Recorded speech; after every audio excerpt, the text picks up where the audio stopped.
The broadcast is now starting. All attendees are in listen-only mode. Hello everyone, thank you for joining today's REMI webinar, Modeling the Economic Impacts of Online Sports Betting. This webinar is being hosted by Julian Cook, a Senior Economic Associate at REMI, Daniel O, an Economic Assistant at REMI, and Owen Karpelis, an Economic Assistant at REMI. I'm Brian Reel, Marketing and Event Coordinator at REMI, and I will be the host of this webinar.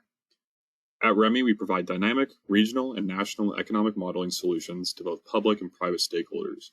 REMI has been used to improve and inform policy decisions in the fields of transportation, tax, equity, economic development, energy environment, and more.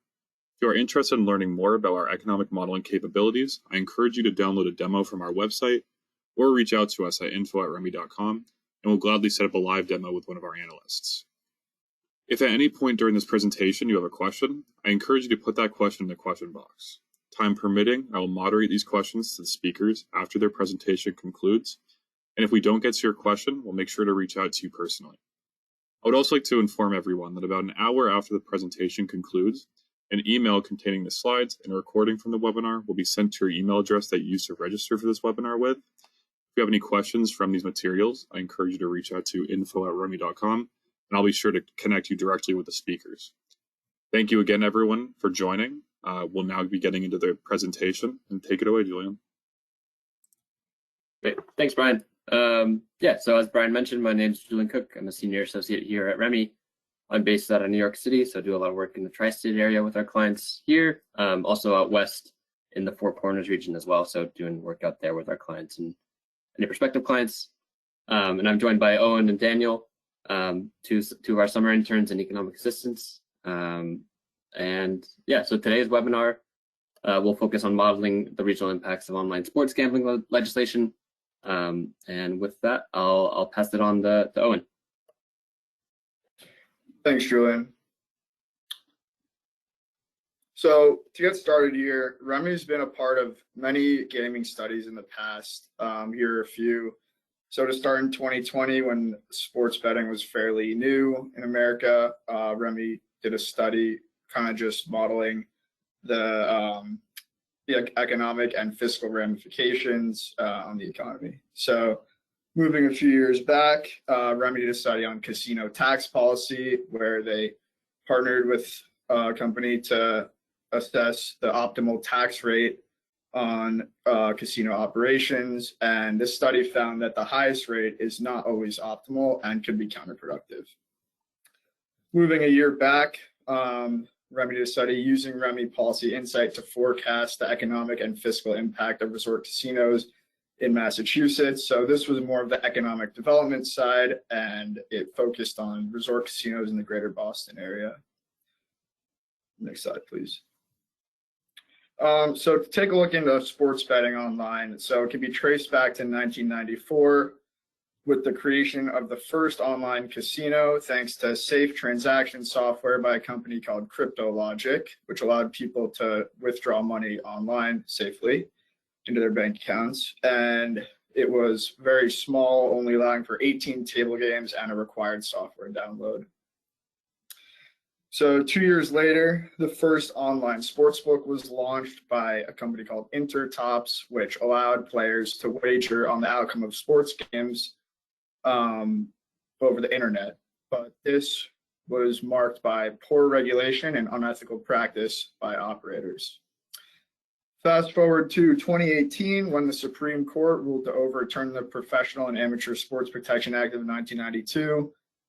This would allow sports betting legislation to be open by a state-to-state basis. So since that law was overturned in 2018, many states have moved to legalize online sports wagering. You can look at the end of 2018, total state tax revenue from this was about $38 million. Then you look at the end of 2022, it's risen astronomically to $1.5 billion. And so this kind of meteoric rise can be attributed to more states moving to legalize sports betting and take advantage of this revenue opportunity. So when we're talking about tax revenue collection, it can be a little deceiving. A lot of these billions of dollars indicate the industry's popularity and not always its success. So operating an online sports book, you face extremely high business costs, specifically like typical operation costs, new customer acquisition spending, which includes a lot of promotional bets. So kind of like books matching your first deposit or including promotions during a big sporting event to try and create repeating customers. Not to mention now it's a very regulated industry, so licensure fees and taxes, compliance and responsible gaming requirement costs all play a huge role in how expensive it is to operate a book. So due to the nature of how states collect tax revenue, they will drive out business if they are not careful. So if we look at New York here, it has an extremely high gross gaming revenue tax rate of 51% with an even higher effective rate due to including promotional bets. Next slide, please. So with this extremely high rate, they're collecting a lot of money in tax revenue. It's probably, if not one of the biggest, if not the biggest market aside from Nevada, reaching recently $25 billion wagered in online sports betting. And in June of 2023, there was $1.17 billion alone wagered on sports. So that being said, they're extremely high tax rate. They have to be careful. States have to be careful with high rates because it could not always work out. They could drive out business to neighboring states. For example, New Jersey compared to New York has a way, way lower gross gaming revenue tax rate, and players and operators could opt to operate out of New Jersey instead of New York due to lower taxes. Thank you. I'm going to pass it on to Daniel now. Yeah, thanks, Owen. Now we'll explore more of a targeted case for the legalization of online sports gambling in the state of Florida. Next slide, please. So during a brief 5-week period in 2021, online sports betting became legal in Florida, offering an exciting avenue for enthusiasts to engage in sports wagering. This legal status was abruptly halted due to a legal challenge against the Florida Seminole Gaming Compact, resulting in the suspension of all betting activities. And so as recently as June 30th, 2023, the DC Circuit Court of Appeals took a decisive step by overturning this district court's prior ruling and dismissed the compact. So this new development has opened the door to the potential revival of legal sports betting within the state. And if this ruling is to be upheld, there is a chance that legal sports gambling could resume before this upcoming football season, but the timeline still remains uncertain as the possibility of an appeal still looms. And so should an appeal be pursued, the waiting period could be as far as 2024 or 2025. Next slide, please. So exploring the legalization of online sports gambling is very important due to its great implications for both social dynamics as well as economic prosperity. On the economic front, the legalization of online sports gambling has the potential to spur substantial economic growth. And so by creating a regulated industry, states can generate significant tax revenues that can be directed towards some critical public services, education, as well as general infrastructure development. And then from a social standpoint, legalization of online sports gambling enables the establishment of a regulated framework that fosters responsible gambling practices, and then also safeguards vulnerable individuals from the negative effects of unregulated markets. So a legalized online gambling environment allows for the effective implementation of age and identity verification measures, which then ensures that only eligible individuals are able to participate. And given the fact that the US sports gambling market CAGR is projected to be over 10% in the next 7 years, there will definitely be some significant economic and social impacts. On the positive side, the growth of legal online gambling platforms stimulates job creation across various sectors, from technology software development to customer service and marketing. Additionally, legalizing online sports gambling can also encourage consumer spending to the state. Can also boost tourism to an extent and draw more participation and consumer spending.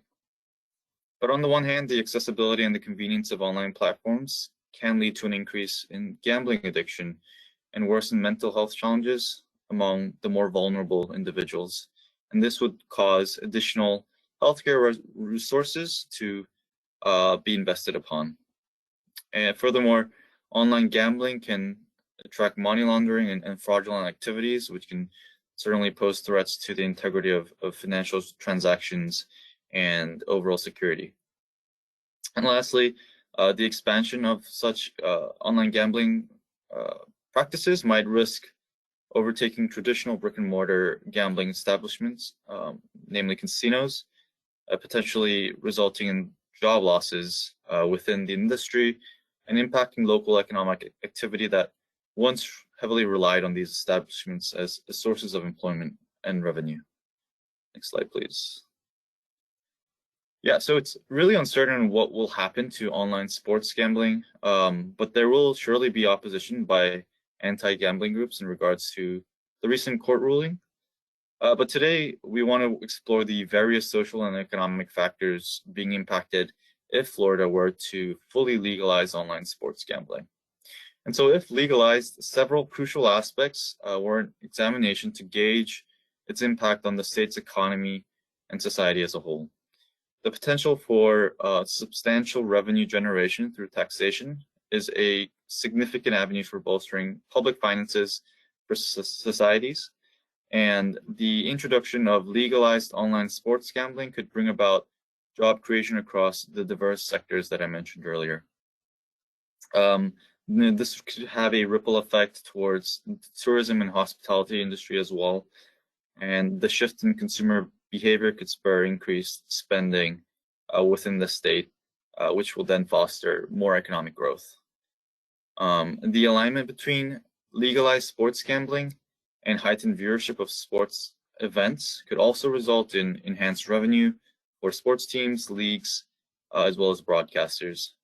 But one thing to note here is that these promising prospects also will come with regulatory and compliance costs. And so it's essential to have effective oversight to ensure fair play and preventing fraudulent activities, as well as safeguarding consumer interests in the long run within this industry. Next slide, please. So analyzing the impacts of tax scenarios on the legalized online sports gambling industry is crucial for optimizing economic outcomes in Florida's evolving landscape. Exploring the impacts of legalizing online sports gambling on the Florida economy really reveals a complex landscape marked by economic growth prospects, potential tax scenarios, as well as short to long-term effects. And so the legalization of online sports gambling offers the promise of not only increased revenue streams, job creation, and enhanced tourism, but it will also be underpinned by, must be underpinned by effective regulation and oversight. And so modeling these various tax scenarios presents an opportunity to optimize those fiscal gains, balancing tax rates to attract market participation without limiting growth. And so the allocation of tax revenues is critical for funding public services and programs, and recognizing the short-term influence on profitability and consumer behavior, as well as the long-term implications for industry sustainability, is what we want to work with today.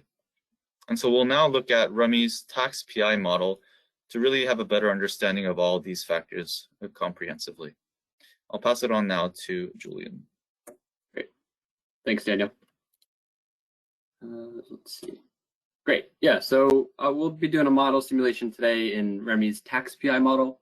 And so for those of you who aren't familiar with tax PI, it's part of our suite of economic models focused on tax and fiscal policy. So part of the model has the dynamic impact, which captures the direct, indirect, and induced fiscal and economic effects of taxation and other policy changes over multiple years. So you're able to capture the entire economic impact as well as any fiscal impacts of policy scenarios. Tax PI is used mostly at the state level, I'd say, by departments of revenue or similar agencies, fiscal analysts, independent fiscal offices to inform and guide policy decisions based on the economic and fiscal impacts that come out of the tax PI model. And so today we'll be looking at an online gambling scenario. And the way the model basically works is there's a control forecast, which represents the business as usual scenario, essentially forecasting the budget and the region's economy out to 2060 into the newest version of tax PI. So you get an economic forecast, you get all the expected economic indicators such as GDP, employment, to a kind of a greater level of detail, which we'll see in the model, which I'll pull up in a bit. And then in the budget forecast, the model forecasts the different revenues and expenditures out to 2060 as well. So those in conjunction kind of make up that control forecast. And to model a scenario, you essentially shock that control using a host of different policy variables. Within REMI, there's hundreds of them to customize and input to create whatever policy scenario you might be looking to model. In this case, we're adding in a particular industry, or enhancing an industry, I should say, in Florida. Since they already have some brick and mortar gambling, we're kind of boosting that up a little bit. So we express that through exogenous final demand, I think ramping up from I think around $1 billion all the way up to $1.5 billion or $3 billion, excuse me, in expressed exogenous final demand from 2022 to 2040. And similarly with revenues, we kind of have a ramp up of collection there, I think starting at 500 million going up to 1.5 billion. There are other possible variables that could be used in this scenario to kind of create a more comprehensive, but for the purpose of the demonstration and just modeling it, we kind of kept it simple. But other possible variables, depending on the level of the availability of data, are consumption reallocation. So making assumptions about where people are going to spend less and spend more in this new sports betting world, and any also with employment, any new employment associated with either regulating the industry, maintaining it through different sportsbook headquarters, things like that, and then any compensation changes associated with kind of introducing this online sports betting industry can be included in the model scenario as well. So I've pulled out a couple key results from the model to start with. And after I kind of walk through these and look at some of the trends, we'll go into the model and look at how exactly we got to them, where they are in the model, and what the input side really look like. So starting here, these are some of our basic economic summary indicators. On the left, we're looking at population, employment, and labor force. These are the differences from the baseline from 2022 to 2040, which was our study period in this case. Those are the years we shocked. So the interesting about this graph is how employment is kind of the leader in the years 2022 all the way out to, let's say, 2027. And then after the year after that, population begins to kind of take over as the leading difference. And that's to do with the dynamic nature of the model. So that kind of early growth leads to population attraction for the state, which kind of feeds into other categories that we'll see moving forward into these key results tables. So just to note that the total population is growing pretty quickly over time. And we're seeing a similar level of growth in output and GDP. These are obviously closely related. They're showing similar trends over time. It's growing constantly until 2040. And here we have the forecasted state gambling revenue by fiscal year. So by shocking the customer revenue variable itself, it's pretty self-explanatory that we kind of get this expected forecasted increase in revenue. This was pretty much built in, but if we look at the other I'm sorry, this is the employment. We'll get back to the other revenue streams in a second.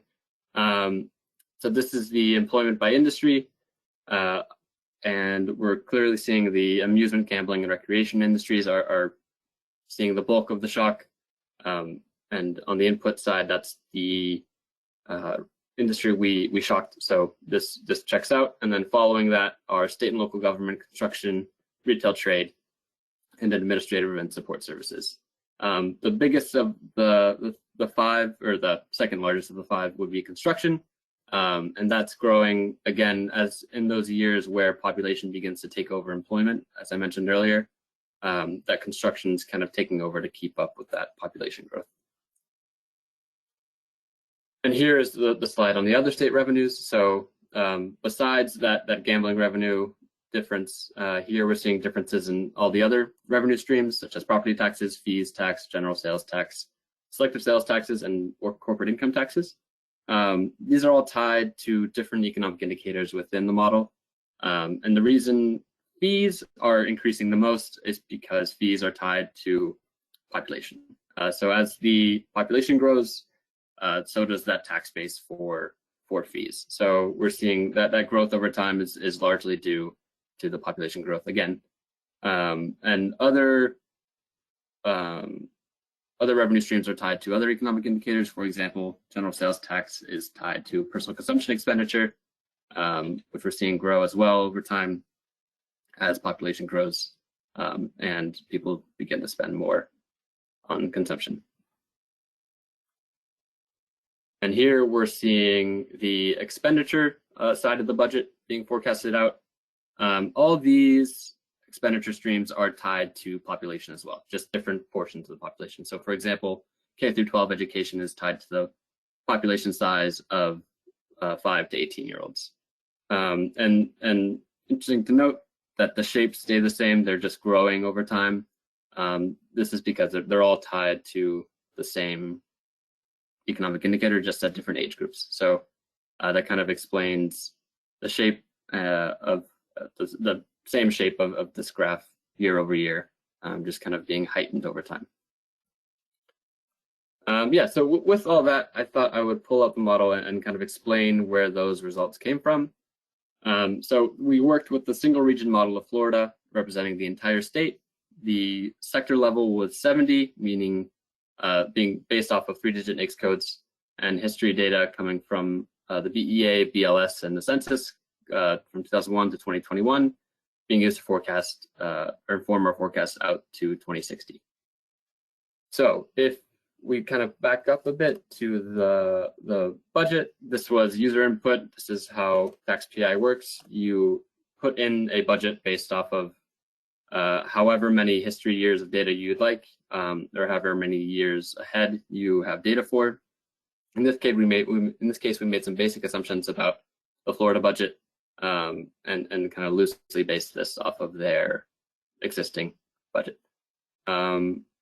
And so we have this gambling tax that already existed, resulting in 100 million in revenues year over year, and we shocked that with the custom revenue policy variable. And so as I mentioned, so for example, if we look at general sales tax and how it's tied to an economic indicator within the model, it's tied to personal consumption expenditures. And for all these different detailed goods, you can play around with these if for example, there's exemption on new motor vehicles, let's say, you could just zero these out and it would not take that into account in the forecast. And if you were interested in seeing just the plain budget forecast on its own, you could do that in this tab as well and get that budget forecasted out to 2060, I believe. Yeah. And then, so the next step would be to run the regional control with that budget, which we've already done. And so this is the baseline forecast, business as usual. It provides all the underlying numbers of employment, population, GDP, all the basic economic indicators are in here, kind of being forecasted out to 2060. And same thing with the tax PI tab, we're seeing the budget. And in this case, the budget was fed back on itself, so it created a balance. So any kind of surplus in revenues was spent. There is an option for you not to do that, so you could see the difference between the two if desired. But in this case, we did do that budget feedback so that it essentially balanced the budget moving forward. We'll dig in to a little deeper into these more detailed graphs in the real scenario, but I just wanted to show that baseline forecast. So this demo, or this scenario, I should say, I'll walk through these inputs. So these are just user inputs. First, we added a new exogenous final demand, excuse me, in the amusement, gambling, and recreation industries. So the model allows you to target specific industries. In this case, we targeted the one that would hold sports betting. And we ramped it up from 500 million all the way out to 2040 and to 3 billion. So after 2040, we didn't put in a shock. So that's kind of our study period window. And I think the model run has the 2 years after that. So I'll be able to show you how when a policy stops, the model will kind of readjust back to its equilibrium point. Same thing with revenues. These are essentially a proportion of the exogenous final demand, starting at 100 million, going up to 1.5 billion in 2040. And so when we ran it, we chose 2042 just because I wanted to show a couple years after the shock period. And what we're greeted with is this economic summary with differences from the baseline. So we're seeing a change in employment of 12,000 jobs in year one, scaling up to 45,000 jobs in 2040. And then after that policy input ends, we see it scale down to 7,000 jobs, 8,000 jobs, and eventually it'll decline back down to the equilibrium point or the baseline forecast over time. Yeah, we can look at some other numbers here. Get population growing from 3.7 thousand in year one of the policy, all the way up to 68,000 in 2040. So this industry is obviously having a large impact when we introduce it to the economy. It's attracting a lot of employees, population. The labor force is growing. Prices are increasing a little bit. Real disposable income is decreasing slightly over time.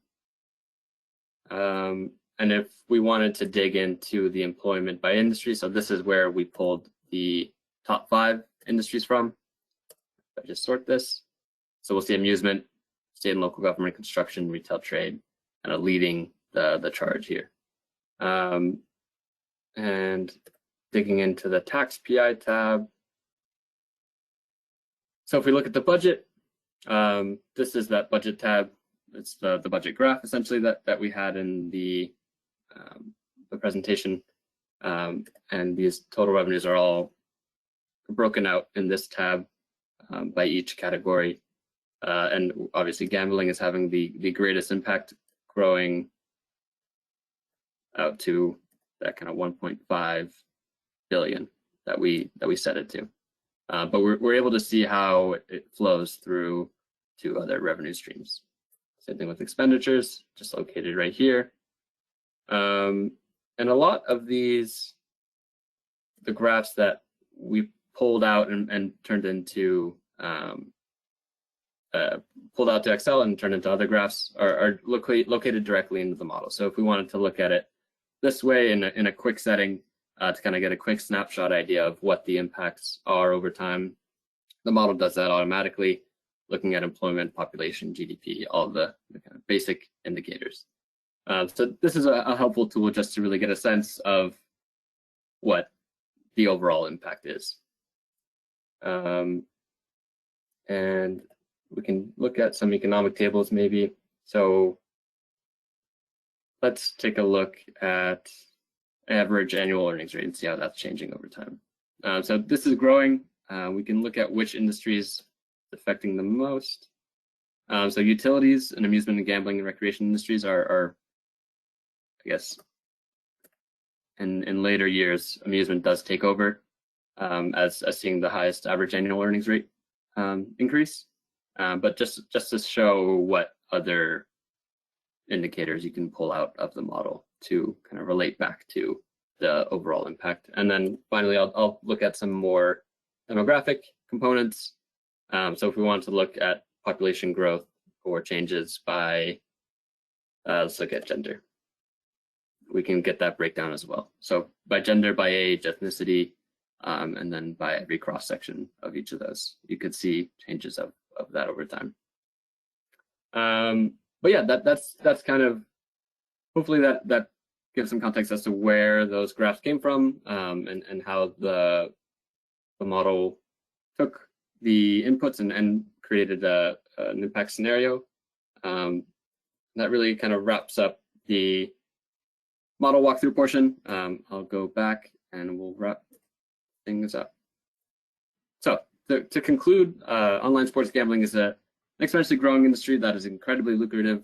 A lot of people have their eye on it right now. It's really, over the past couple of years, it's been legalized in several states and had a huge effect, not only in its own industry, but also in secondary industries. So if we look at the sports they're associated with, if we look at advertising for those industries, tourism, as Daniel mentioned, and even retail associated with that as well. It's a highly regulated, and there's great opportunity for states that are yet to legalize online sports gambling to collect that tax revenue. So it's trending towards legalization, and as that happens, Remy's tax PI budget forecasting model would be a great tool and resource for forecasting the additional revenues of online gross gaming revenue. It could also show the dynamic effects on the regional economy. So everything else I just showed outside of the fiscal piece, so showing that new employment, any population changes, and any changes in consumer spending are all key points to look at when considering or evaluating new legislation to kind of legalize sports betting. Yeah, and with that, we'll open it up to questions. But yeah, I want to thank you all for attending. If you don't have a question right now, feel free to reach out to info@remy.com, where you'll be connected with one of us on the webinar today. We appreciate you all coming, and I'll pass it to Brian to moderate the Q&A. Awesome. Thank you, everybody, for attending, and thank you to Daniel, Julian, and Owen for the very insightful presentation. We'll shortly be getting into the question portion of the webinar. We already have some great questions come in, so I encourage you to keep dropping more, and we'll stick on and answer your questions. I also want to remind everyone, like Julian just mentioned, that in about an hour, a copy of the slides and a recording of this webinar will be sent through a link to your email address that you used to register for the presentation. If you have any questions off these materials, please reach out to info@remy.com, and I'll be sure to connect you with the speakers, and they'll be able to help you out. So first, we'll get into the first question that was received. And it is, do you have an explanation for what Florida is doing that makes fees grow a lot faster than sales tax? I think just related to the model itself and which economic indicators they're tied to. I'm forgetting which indicator sales tax is tied to. It might just be industry sales. I forget exactly. But with fees, that's tied to population. So as that population grows in response to the shock we introduced, that's kind of explaining that kind of major difference. Awesome. Thank you. So the next one is, how can tax PI model regional competitiveness? And then they referenced the New York and New Jersey comparison, but just like in general, how could you do that? Or can we do that? Yeah. So yeah, our models are built custom for each client. We can go down to the county level and build up from there. So theoretically, you could, in Florida's case, for example, you could build a two-region model for the state of Florida, and then the rest of the country to model how legalizing this kind of industry in Florida would affect the rest of the country and vice versa.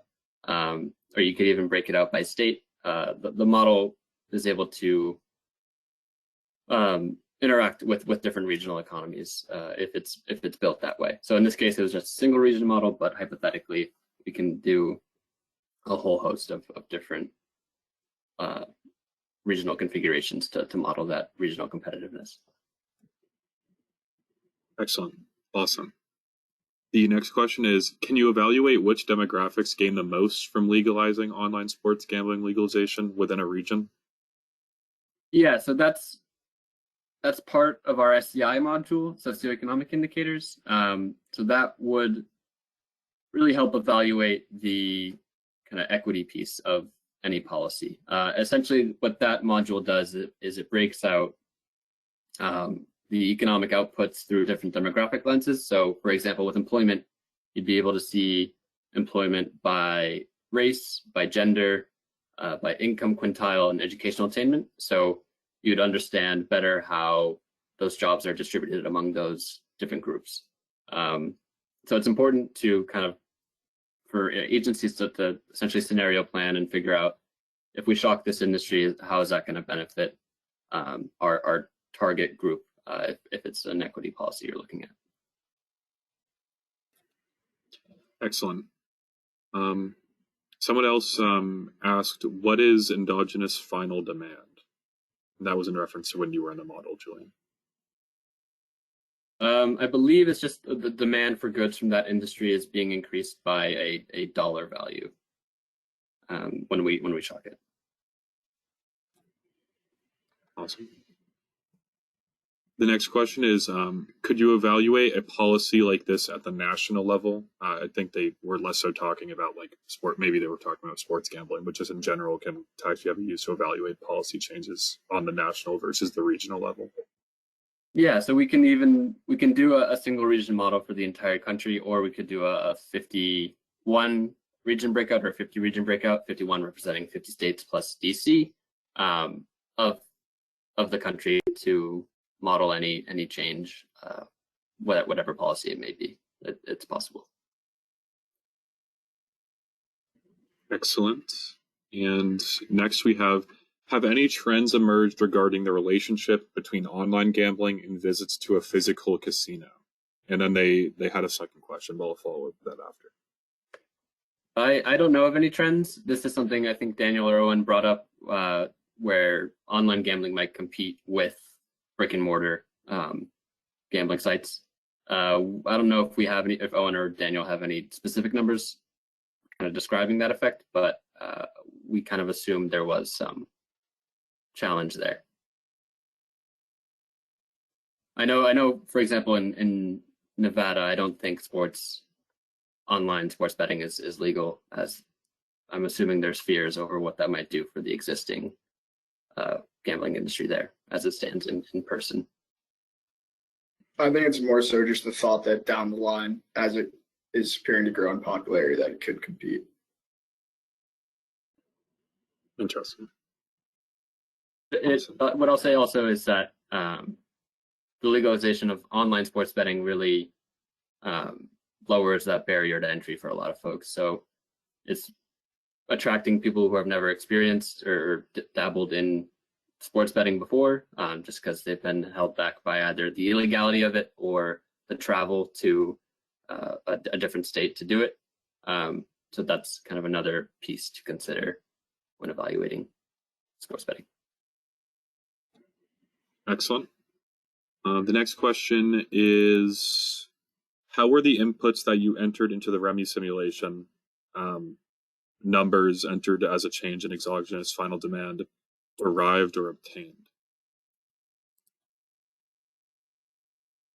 I think for the final demand, we got that from, I forget exactly, but the tax rate, I think, was 30% is what we were kind of assuming by the end of it. And that was from kind of a previous example, I think, looking, and also a midpoint between New Jersey and New York's tax rate. So from that earlier example, we wanted to model something in between the two. And just another kind of point on setting the rate around sports betting and gambling in general is that there's such a thing as a sin tax, where essentially governments can get away with taxing undesirable goods such as smoking, alcohol, and gambling often falls under that umbrella as well. That's why these tax rates tend to be higher. But the trick is to find that that Goldilocks zone where it's not too high, not too low, and you'll be able to, and people won't be incentivized to travel out of state with their gambling money. Awesome. And now we have one final question that's come in, but if one comes in during this question, I'll be sure to ask it. But how do you model the effects of reduced savings and income for rent and other expenses among the betting population? Or does the model already consider that? The model doesn't consider that. That would be an input. I'd have to give some thought and maybe talk with our analysts about the specific inputs that would be used to model that. But that could be modeled. And that's, I think, important to model too, to kind of consider the potential negative effects of a gambling introduction. Awesome. Well, those are some great questions. If anybody has any questions after the presentation, or if you look at the materials like the slides and the recording and you think of a question, please reach out to the email address that's on the screen right now, the info@remy.com. And I monitor that box, so I'll be sure to get you in touch with the speakers and we can assist you or set up a demo or anything like that. I want to, again, thank Julian, Owen, and Daniel for the great and engaging presentation. And thank you to everyone who attended and had some great questions that kept the conversation going. We appreciate you attending and your interest in our webinars. And we hope you have a great day and a great rest of your week. Thank you, everybody.